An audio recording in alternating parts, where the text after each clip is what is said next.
बच्चों, let's see this question. The question says, in correct order of basic character, option A, Ag2O is greater than PbO, B, MgO is greater than ZnO, C, Fe2O3 is greater than Al2O3, and D, Ag2O is greater than Cu2O. यहाँ पे हमारे पास कुछ metal oxides दिए गए हैं, हमें बताना है कि इनकरेक्ट ऑर्डर कौन सा होगा बेसिक कैरेक्टर का। ठीक है, तो हमारे पास यहाँ देखो क्या दिए हुए हैं। हमारे पास दिए गए हैं मेटल ऑक्साइड्स। ठीक है, हमारे पास यहाँ मेटल ऑक्साइड्स दिए गए। अभी हमें ये पता है जो हमारे मेटल ऑक्साइड्स होते हैं ये क्या होते हैं, ये बेसिक होते हैं। ठीक है, अब इनका एक ट्रेंड फॉलो होता है पीरियोडिक टेबल में कि जैसे जैसे हम डाउन द ग्रुप जाते हैं, डाउन द ग्रुप हम जब जाते हैं तो होता क्या है कि इलेक्ट्रॉनिक शेल इंक्रीज होते जाते हैं। ठीक है, with increase in size, size increase होता है तो उसके वजह से क्या होते जाते हैं, एनर्जी शेल जो होते हैं वो एक एक ऐड होते जाते हैं। ठीक है, यहाँ पे क्या हो रहा है, शेल ऐड होता जाता है। तो शेल ऐड होता जा रहा है तो उसकी वजह से होता क्या है कि जो वैलेंस शेल वाले इलेक्ट्रॉन होते हैं वो न्यूक्लियस से क्या हो जाते हैं, दूर हो जाते हैं। ठीक है, तो होता क्या है, जो इनकी इलेक्ट्रोनेगेटिविटी है वो डिक्रीज होती जाती है as we move down the group. ठीक है, सो सिंस उसकी क्या हो रही है, इलेक्ट्रोनेगेटिविटी डिक्रीज होती जाती है और फिर क्या होता है कि इनका बेसिक कैरेक्टर जो होता है वो इंक्रीज होता जाता है। ठीक है, क्या होता जाता है, इनका जो बेसिक कैरेक्टर होता है वो इंक्रीज होता जाता है। हम मेटेलिक ऑक्साइड्स के ट्रेंड की बात कर रहे हैं हमारे पीरियोडिक टेबल के अकॉर्डिंग। ठीक है, क्या हो रहा है, बेसिक कैरेक्टर इंक्रीज होता है with increase in the metallic character. जैसे जैसे हम डाउन द ग्रुप जा रहे हैं क्या हो रहा है, मेटालिक कैरेक्टर भी इंक्रीज हो रहा है।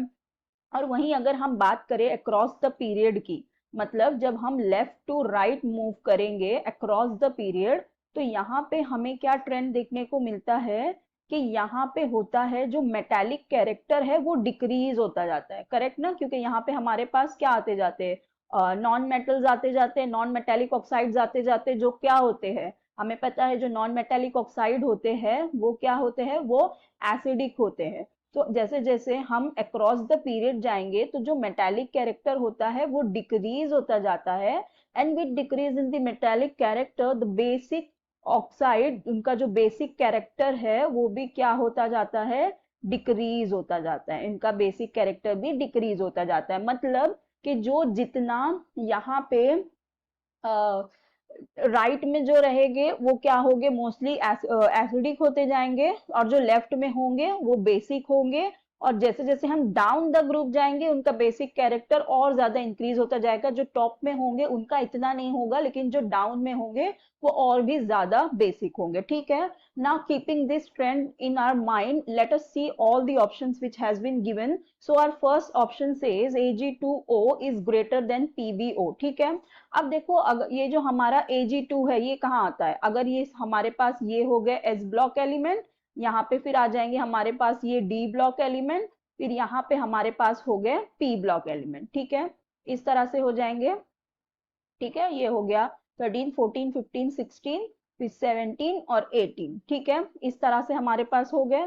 तो अभी हमारे पास तो जो भी है वो एस पी डी के ही है, तो हमें एफ की जरूरत नहीं। तो ये समझ लो ये हमारे S orbital sorry S block elements हो गए, ये हमारे डी ब्लॉक एलिमेंट्स हो गए, और ये हमारे पी ब्लॉक एलिमेंट्स हो गए। ठीक है, सो अब देखो हमें कौन कौन से मेटल्स दिए हुए हैं। अभी यहाँ पे हमें कंपेयर करना है एजी और पीबी। ठीक है, तो एजी जो हमारा है वो यहाँ कहीं आ जाता है, यहाँ कहीं आ जाता है, हमारा डी ब्लॉक एलिमेंट में आता है एजी, राइट। और अगर हम पीबी की बात करें तो पीबी हमारा यहाँ आता है, एक पीरियड नीचे होता है, और ये कहाँ होता है, यहाँ पे ग्रुप 14 एलिमेंट होता है। ठीक है, ये है 13, 14, 15, 16, 17 एंड 18, ये हो गया हमारा फर्स्ट एंड सेकंड। ठीक है, फर्स्ट एंड सेकंड, और ये तो हमारे डी ब्लॉक एलिमेंट्स हो गए। ठीक है, तो अब देखो जो जितना लेफ्ट में होगा वो कितना, वो उतना ही बेसिक होगा, क्योंकि जैसे जैसे हम राइट में आ रहे हैं बेसिक कैरेक्टर डिक्रीज हो रहा है।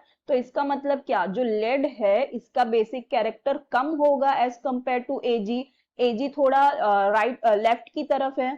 ठीक है, ठीक, तो उसकी वजह से क्या होगा, उसका बेसिक कैरेक्टर ज्यादा होगा। तो इसका मतलब ये जो हमें ऑर्डर दिया हुआ है ये बिल्कुल ही करेक्ट है। जो सिल्वर का ऑक्साइड होगा वो ज्यादा बेसिक होगा। जो सिल्वर ऑक्साइड होगा that will be more basic than lead का ऑक्साइड, क्योंकि जो सिल्वर हमारा है वो पीरियोडिक टेबल में थोड़ा लेफ्ट की तरफ आ रहा है एज कंपेयर टू लेड जो कि राइट की तरफ है। तो वो क्या करेगा, वो ज्यादा थोड़ा एसिडिक कैरेक्टर शो करेगा, ठीक है। सो इसलिए ये वाला ऑर्डर बिल्कुल करेक्ट है। फिर अगर हम नेक्स्ट ऑर्डर की बात करें तो हमें यहाँ पे दिया हुआ है MgO एंड ZnO, ठीक है। तो अब यहाँ पे हमारे पास है Mg, मैग्नीशियम हमारा कहाँ आता है, सेकेंड पीरियड, सॉरी, ये आता है हमारे सेकेंड ग्रुप में और थर्ड पीरियड में आता है, ठीक है। सेकेंड ग्रुप में और थर्ड पीरियड में यहाँ कहीं आएगा। और जो हमारा जिंक है ये तो डी ब्लॉक एलिमेंट है, तो वो ये यहाँ आएगा। अब मैग्नीशियम देखो कितना लेफ्ट की तरफ है और ये मेटल है प्योर, हमारा अच्छा खासा मेटल है, अल्कलाइन अर्थ मेटल। तो इसका डेफिनेटली जो बेसिक कैरेक्टर होगा वो ज्यादा ही होगा एज कंपेयर टू जिंक, क्योंकि ये बहुत ज्यादा लेफ्ट साइड भी है और ये तो राइट की टुवर्ड्स चला जा रहा है। तो इसका मतलब ये वाला ऑर्डर भी बिल्कुल करेक्ट ही होगा। फिर हमें दिया हुआ है आयरन का ऑक्साइड और एल्यूमिनियम का ऑक्साइड। अब एल्यूमिनियम की बात करें तो एल्यूमिनियम भी हमारा कहाँ आएगा, यहाँ आ जाएगा, ग्रुप ग्रुप 13 का एलिमेंट है। Aluminium will come somewhere over here, group 13 का एलिमेंट है। और अगर हम बात करें Fe की तो Fe हमारा कहाँ आता है, यहाँ डी ब्लॉक एलिमेंट में यहाँ आ जाता है। तो यहाँ देखो एल्यूमिनियम यहाँ है और आयरन यहाँ है। Iron is more towards left side and aluminium तो बहुत राइट साइड होता गया। तो एल्यूमिनियम क्या होगा, एल्यूमिनियम थोड़े जो होगा, वैसे तो एल्यूमिनियम हमारा एम्फोटेरिक होता है, लेकिन अगर हम कंपेयर करें आयरन से तो हमारा जो आयरन होगा उसके अंदर बेसिक कैरेक्टर ज्यादा होंगे एज कंपेयर टू एल्यूमिनियम। तो ये वाला भी जो हमारा ऑर्डर है ये बिल्कुल ही करेक्ट हो जाएगा। फिर नेक्स्ट हमें दिया हुआ है, नेक्स्ट हमारे पास है Ag2O एंड कॉपर का ऑक्साइड। तो कॉपर हमारा यहाँ जिंक के बाजू आ जाएगा Ag के ऊपर। अब यहाँ पे देखो ये जो दोनों ही एटम है कॉपर और सिल्वर, ये दोनों ही सेम ग्रुप को बिलोंग कर रहे हैं, ठीक है। अब हमने ये कहा कि जब हम डाउन द ग्रुप जाते हैं बेसिक कैरेक्टर क्या हो रहा है, इंक्रीज हो रहा है, ठीक है। तो होना ये चाहिए कि जो सिल्वर है इसका बेसिक कैरेक्टर ज्यादा हो, ठीक है। लेकिन देखो हम जैसे जैसे डाउन द ग्रुप जा रहे हैं यहाँ पे एक और हमें ट्रेंड देखने को मिलता है विच इज पोलराइजिंग पावर, ठीक है। पोलराइजिंग पावर क्या होता है, जैसे जैसे हम डाउन द ग्रुप जाते हैं जो पोलराइजिंग पावर होता है वो डिक्रीज होता जाता है, ठीक है।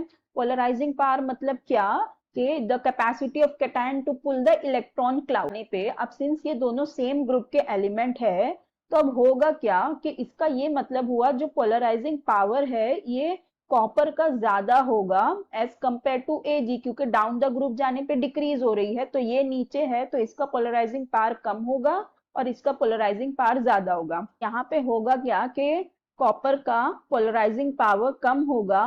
सो यहाँ पे इसका जो बेसिक कैरेक्टर होगा, बेसिक कैरेक्टर जो होगा वो कॉपर के केस में ज्यादा होगा एज कंपेयर टू सिल्वर। तो अगर हम हमारा करेक्ट ऑर्डर देखें तो ये होना चाहिए that Cu2O will be greater than Ag2O। Silver copper के अंदर ज्यादा बेसिक कैरेक्टर होंगे कॉपर ऑक्साइड में एज कंपेयर टू Ag2O। तो ये वाला हमारा ऑर्डर जो होगा इनकरेक्ट हो जाएगा और हमें इनकरेक्ट ऑर्डर ही बताना था।